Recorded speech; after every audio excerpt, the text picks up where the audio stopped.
Bonsoir à toutes et à tous et merci de nous retrouver sur Monaco Info. Voici tout de suite les titres que nous développerons dans cette édition du jeudi 7 décembre. Le Forum international Peace and Sport fête ses 10 ans. Noël arrive à grands pas. Nous vous ferons découvrir les 4 chalets, fruits d'un partenariat entre la Société des Bains de Mer et l'agence Agung Monaco. Et nous refermerons cette édition avec notre Focus Info qui nous ouvrira les portes de l'atelier de Michel Aubéry. Il propose depuis peu des visites aux scolaires de la Principauté. On vous en dira plus dans ce journal. Le Forum international Peace and Sport fête ses 10 ans. Du 6 au 8 décembre, plus de 600 décideurs majeurs sont réunis pour l'événement. Frédéric Elion vous en dit plus. Tout a commencé il y a 10 ans avec un rêve, créer une organisation internationale à Monaco qui œuvrerait à apporter la paix par le sport. Ce rêve est devenu réalité et cette année marque la 10e édition du Forum international Peace and Sport. Le thème « Innover par le sport, un enjeu pour construire la paix ». Au cours de cette dernière décennie, le mouvement de la paix par le sport a grandi de manière exponentielle avec des actions et des programmes autour du sport qui ont bénéficié à de nombreuses communautés dans le monde entier. On a des concepts qui tournent comme les Jeux de l'amitié qui veulent être maintenant repris par d'autres organisations qui veulent nous rejoindre. On a cette campagne mondiale du carton blanc, 43 millions l'an dernier. Les campagnes du 6 avril, 630 programmes dans 90 pays l'an dernier. Donc on arrive à faire bouger les lignes sur le terrain et on a une armée maintenant de champions, sans parler aussi des Olympiens qui veulent non seulement supporter, mais qui arrivent avec des idées, qui veulent labelliser des programmes et les mettre en place sur le terrain. Donc je crois qu'on peut être fier du chemin parcouru. Cette armée de champions de la paix est composée de plus de 90 soldats, des sportifs de haut niveau, à la retraite ou en activité, qui œuvrent pour faire du sport un outil de dialogue et de cohésion sociale. Le footballeur Didier Drogba, tout nouveau champion de la paix, a pu se rendre compte de l'impact du sport en tant qu'ambassadeur de paix lors de la qualification de la Côte d'Ivoire pour la Coupe du Monde en 2006. On a adressé un message au peuple ivoirien et puis aux dirigeants du moment pour qu'ils puissent organiser des élections, s'asseoir à une table commune et discuter, échanger pour le bien des Ivoiriens. Et voilà, ce message est passé. Il a eu une onde très positive puisqu'il passait à tous les JT midi et soir, juste avant les JT, donc c'était vraiment quelque chose d'exceptionnel. Nous, on ne s'y attendait pas, à aucun moment on a mesuré la portée de ce discours, mais il a eu, je pense, un impact très important dans l'histoire de la Côte d'Ivoire. Au programme de ce 10e Forum international Peace and Sport, du 6 au 8 décembre à Monaco, des tables rondes, des ateliers dédiés au programme sur le terrain, des rencontres avec les champions de la paix et la soirée de gala des 10 ans à la Salle des Étoiles. C'est une première édition. Monaco accueille pendant 3 jours le tout premier salon consacré aux industries du jeu, que ce soit casino ou plateforme en ligne. Nous avons rencontré son fondateur, Igor Gamba, le jour de l'ouverture. C'est le salon B2B, donc business to business. C'est un trade show donc pour les casinos, pour l'industrie du gaming online, pour en fait mettre en relation les prestataires et fournisseurs, fabricants. Donc par exemple, ça peut être un fabricant de slot machine, comme vous voyez derrière, EGT, qui est une des enseignes les plus connues au monde. Et ça peut être également un fabricant pour les plateformes en ligne, ou les softwares, ou le design, ou le blockchain. Donc c'est toute cette industrie-là qui est réputée. Après il y a les accessoires également, comme Patir, pour les chaises, pour les casinos. Donc c'est vraiment très complet, très large. On compte encore développer à l'avenir bien sûr tout ce panel très intéressant pour l'industrie des jeux. Et voilà, et on est là pour les mettre en relation avec donc les revendeurs, les casinos, les institutions. Il y a plusieurs choses. Il y a les stands, il y a les conférences, il y a les médias. C'est tout un ensemble en fait qui fait que cette activité se réunit, parle, discute, échange. Et c'est ça qui est très intéressant. Et donc comme je le disais, on est au début de quelque chose, je pense, de très beau. Le village de Noël a ouvert ses portes mercredi soir. Nous vous ferons revivre son inauguration en présence du prince souverain dans notre journal de lundi 11 décembre. Mais aujourd'hui, nous vous proposons d'en savoir un peu plus sur ces 4 chalets installés du côté du quartier de Monte-Carlo. Au programme notamment bonne odeur de cannelle et vin chaud. Le reportage est signé Sandrine Nègre. La magie de Noël à proximité de la prestigieuse place du Casino. Depuis plus d'une quinzaine de jours, vous avez peut-être au cours d'une promenade par exemple, vu ces chalets en bois d'inspiration purement scandinave. Ils ont été pensés pour vous faire profiter d'une ambiance authentique. Passé l'entrée de ces chalets, il sera question d'objets ou de mets traditionnels, mais aussi plus décalés. J'ai proposé ce projet et la direction de l'ASBM a accepté et je suis maintenant au quotidien avec la direction de l'immobilier où on a mis en place donc ce projet. On va trouver dans un premier chalet des objets de décoration, plutôt axés bien évidemment Noël, où on a envie de décorer sa maison ou de se faire plaisir ou de faire plaisir. Ensuite on va aller vers des objets un peu plus amusants, colorés, comme Pylône, qui a accepté vraiment de venir et des objets colorés, voilà. Le troisième chalet, on va être sur plutôt de la gastronomie, on va être sur du caviar, vodka, champagne. Et le quatrième chalet est celui donc de Narmino pour tout ce qui est décoration de Noël et de sapin. Véritable pop-up store sur l'avenue de Monte-Carlo, ouvert 7 jours sur 7 dès le 12, sauf le 25, de 10h à 19h. Ces chalets entendent bien dévoiler des éléments complémentaires par rapport à ce qui peut être vendu ailleurs et sont destinés à une clientèle large, locale bien sûr, mais aussi internationale et de passage en raison des hôtels situés à proximité. On a ouvert 15 jours avant cette année justement pour proposer à la clientèle monégasque ce choix et cette possibilité. Parce que l'année dernière, on avait ouvert le 2 décembre, c'était déjà trop tard. Donc je pense qu'aujourd'hui, il faut s'adapter au marché, il faut s'adapter à la clientèle et anticiper. Anticiper, surprendre. Ah, vous êtes déjà ouvert, donc c'est ça qui est intéressant. Et vous le découvrez, autre lieu incontournable monégasque pendant les fêtes de fin d'année, le village de Noël sur le quai Albert Ier. Il a ouvert ses portes le 6 décembre, inauguré en présence du prince Albert II ce samedi.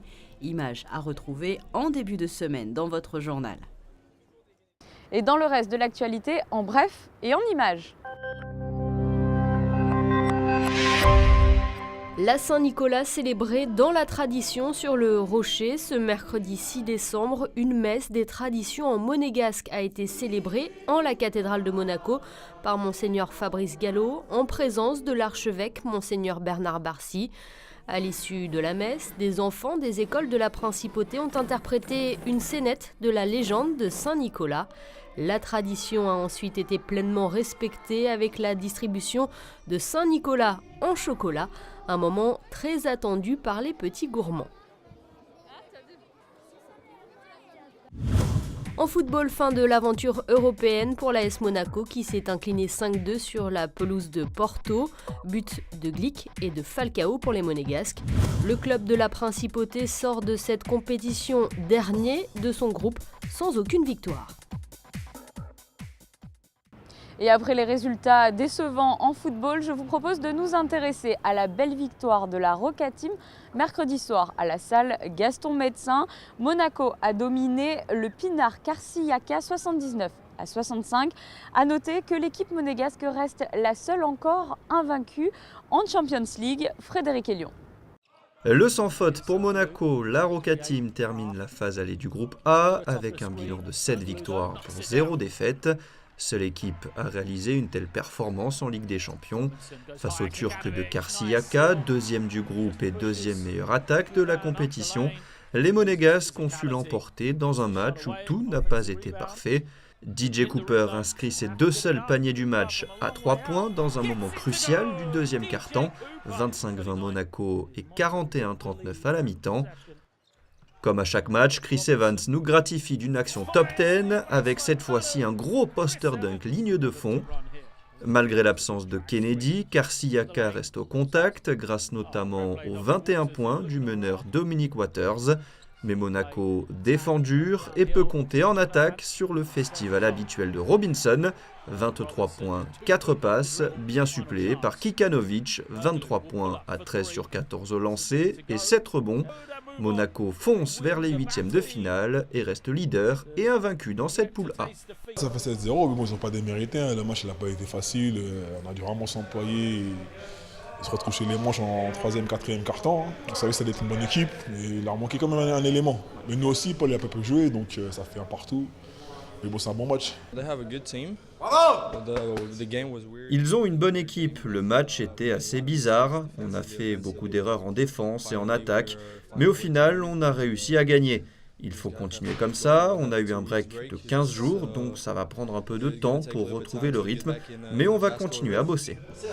On est focus sur le prochain match, on va faire les choses sérieusement, gagner le plus de matchs possible pour après avoir un coussin, parce que sur le match retour, on ne sait jamais, cette équipe de Kasaka, ils peuvent gagner beaucoup de matchs derrière, nous on n'a pas envie de perdre, on voudrait finir premier du groupe. C'est l'heure à présent de notre Focus Info de ce jeudi. L'on vous amène dans l'un des ateliers d'artistes du quai Antoine Ier. Michel Aubéry, bien connu en principauté, y expose non seulement une partie de son travail, mais c'est là aussi qu'il crée. Et depuis peu, il y accueille des scolaires. Le reportage de Patricia Navarro.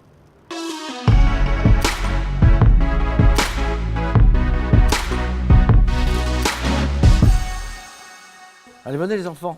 Ils arrivent 2 par 2 en rang bien sagement. Ces petits élèves de l'école de Fontvieille s'apprêtent à passer une matinée qu'ils ne sont pas prêts d'oublier. Vous ne touchez rien, ok? Et les puces. Voilà. Le cours d'art plastique ne va ressembler à aucun autre pour eux aujourd'hui. L'artiste Michel Aubéry a en effet proposé à la direction de l'Éducation nationale de la jeunesse et des sports d'accueillir régulièrement tout au long de l'année scolaire des élèves dans son atelier du quai Antoine Ier. Un lieu où son univers s'expose au mur, un univers coloré et très largement inspiré du monde marin. On est chez monsieur Michel qui est peintre. Et regardez, qu'est-ce qu'il y a accroché au mur? Des tortues. Des tortues, des tableaux de tortues.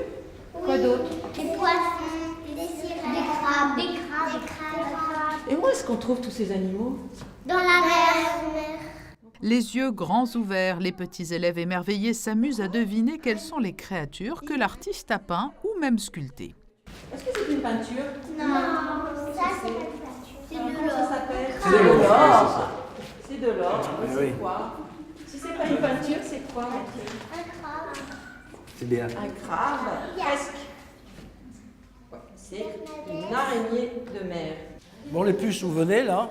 Et après la découverte, il faut se mettre au travail. Ces artistes en herbe vont expérimenter les techniques utilisées par Michel Aubéry, qui manie avec dextérité pochoir et rouleau. Alors, on va mettre un petit peu de peinture. De la peinture. Tube de peinture. Et pourquoi ce tube de peinture? Ouais. C'est quelle couleur? Rose. Écoutez-moi, vous me regardez. Hein? Vous avez devant vous, vous avez ça, comment ça s'appelle ça? Un pochoir. Très bien. Un pochoir. Et ça, c'est? Un rouleau. C'est bien. Vous l'avez déjà utilisé? Oui. C'est bien. Bon, alors ce qu'on va faire, vous me regardez, d'accord? Vous prenez le rouleau et vous passez. Attendez, pour l'instant, vous regardez. Non, vous ne touchez pas. Vous passez un petit peu le rouleau sur les 3 couleurs. D'accord? On va le mélanger aujourd'hui. Vous les mélangez. Ok? Mais ce n'est pas la peine d'écraser complètement. Il faut laisser un petit peu de peinture dedans parce que ça ne sert à rien que le rouleau soit plein de peinture. Et après, ce qu'on va faire, tu regardes.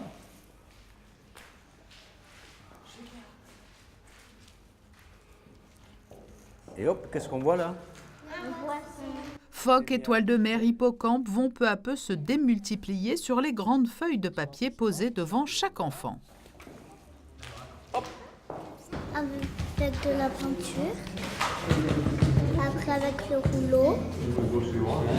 Après on a fait les pochoirs. Que penses-tu de cet atelier? Bien. Que penses-tu des œuvres de Michel? Qu'est-ce que tu as vu dans ces tableaux? Les sirènes. Et les tortues. Et les crabes. Et la baleine et la pieuvre. pour obtenir ces petits dessins et ces couleurs comme ça? En utilisant le pochoir. Regardez comme ils sont sages, ils adorent. Et puis on a cette chance de pouvoir venir dans un atelier d'artistes qui est quand même exceptionnel. Et ils sont parfaitement intéressés. Ils ont vu, vous avez vu l'analyse des tableaux, tout de suite ils ont repéré les caractéristiques des tableaux. Ils ont été capables de dire ce qu'ils aimaient et ce qu'ils n'aimaient pas. Bon, ils sont petits, ils n'ont que 5 ans, donc la réflexion, mais on fait exactement ce genre d'activité pour les aider justement à réfléchir, à se poser des questions. Là, on est un seul groupe, la moitié de la classe, donc quand on retournera en classe, on expliquera à l'autre partie de la classe ce qu'on a fait ce matin. L'autre groupe ne viendra que la semaine prochaine, donc on va faire un échange entre enfants. Ces enfants n'ont pas plus de 5 ans et pourtant, avec leurs mots et leurs questions, un échange se noue avec l'artiste, très heureux de transmettre son savoir-faire et de voir la créativité de chacun d'entre eux s'épanouir sous ses yeux. Déjà, les faire travailler dans un milieu c'est gai, il y a de la couleur, bon, il y a beaucoup de tableaux, c'est agréable pour eux, plutôt que de travailler dans une classe où il y a les bureaux, c'est tous les murs blancs. Bon, ici c'est accueillant, quoi. Ils sont tellement sympathiques, ces petits gosses. Ils ont une ouverture d'esprit, mais c'est affolant. Parce qu'on commence toujours les cours, si vous voulez, si on peut appeler ça les cours. On leur pose beaucoup de questions sur ce qu'ils voient, sur les tableaux, tout ça. Les professeurs sont super pour ça. Mais alors, extraordinaire. Et alors les gamins, ils ont des questions que les adultes ne posent pas. Hein. C'est extraordinaire. Par exemple, ils voyaient un tableau en noir et blanc. Ils me disent, Monsieur Michel, oui, pourquoi il est en noir et blanc? Parce que tu avais plus de peinture en couleur, des trucs. Mais ils posent. Puis alors, ils voient des choses que même des adultes ne voient pas dans les tableaux. Toujours, il y a un enfant qui me dit, mais monsieur, pourquoi vous avez fait un serpent là? J'ai un serpent. Oui, là. Effectivement, je regarde dans le tableau, il y a une forme de serpent. Mais eux le voient, mais un adulte, il ne voit pas. Tu mets tout ça au milieu de la puce. Hein, Dalou? Bon, ce qu'on va faire maintenant, on va prendre avec un feutre. Alexandre, tu as sommeil, non? Non, c'est bien. J'ai vu que tu baillais un peu. Bon, ce qu'on va faire, tous les dessins que vous avez faits, on va faire des détours, on va les détourer avec des feutres noirs. Hein? Donc, par exemple, vous me regardez un petit peu ce que je fais. Vous prenez comme ça. D'accord? On fait le faire le contour. D'accord? Et les exercices s'enchaînent après le jeu des couleurs avec le pochoir, place au feutre pour une mission délicate. Chaque geste est précieux pour ces enfants en plein apprentissage de la calligraphie. Dès la classe de maternelle, je souhaite que tous les élèves de classe de maternelle de la Principauté puissent connaître tout ce qui touche à l'artistique. Donc là, pour eux, dans les classes de maternelle, ils apprennent à écrire. Et donc, les amener à peindre chez un artiste, c'est l'occasion pour eux d'apprendre des techniques, pas uniquement la technique de l'écriture, mais la technique du pochoir, la technique du rouleau. Ils apprennent à mélanger les couleurs, à faire des couleurs, à être précis, à utiliser un feutre, un crayon de couleur, un crayon de papier. Et en même temps, pour moi, c'est très important que les enfants aient un esprit créatif. L'école doit permettre à l'enfant de s'épanouir, d'avoir aussi un développement personnel. L'école, ce n'est pas uniquement un endroit où on ne fait que des devoirs. Pour offrir une vaste palette d'activités aux élèves de Monaco, les équipes de la DENJS nouent de nombreux partenariats tout au long de l'année. Nous travaillons avec beaucoup de partenaires qui sont sur Monaco, le musée océanographique, le musée d'anthropologie, les nouveaux musées nationaux d'art aussi. Et régulièrement, à chaque niveau de classe, nous proposons des dispositifs, toujours en relation avec les programmes que les enseignants doivent travailler dans chaque niveau de classe. La séance va durer environ 1h30, le laps de temps nécessaire pour maintenir au maximum l'attention de ces élèves de maternelle, mais le calme qui règne montre combien l'artiste a su les captiver. C'est une très belle activité. Les enfants se sont bien amusés et je trouve que cette manière de découvrir l'art, ça leur permet de développer leur créativité, ça développe leur imagination. Ils ont pu toucher vraiment la technique de l'artiste, de découvrir son œuvre, de faire le tour de l'atelier, comment l'artiste travaille. Et je pense que c'est vraiment une très très belle activité pour aujourd'hui. Au total, ce ne sont pas moins de 278 enfants qui viendront passer un moment dans cet atelier pendant l'année scolaire en cours. Une expérience unique pour tous. Voici pour l'essentiel de l'actualité en principauté. Je vous propose à présent de découvrir les prévisions météo de ces prochains jours. Le ciel sera partiellement nuageux vendredi en matinée. Une amélioration se fera en cours de journée. Il fera 7 degrés le matin et 14 l'après-midi. Le début du week-end s'annonce ensoleillé. Le mercure sera toutefois en baisse. Il ne dépassera pas les 10 degrés. Dimanche, journée mitigée avec un soleil voilé. Il fera 8 degrés au meilleur moment de la journée. Le ciel se chargera lundi. Les températures seront stationnaires. Une tendance qui se confirmera le reste de la semaine avec un temps instable, mais l'on devrait gagner quelques degrés. C'est la fin de ce journal. Merci de nous avoir suivis. Je vous souhaite une agréable soirée sur Monaco Info.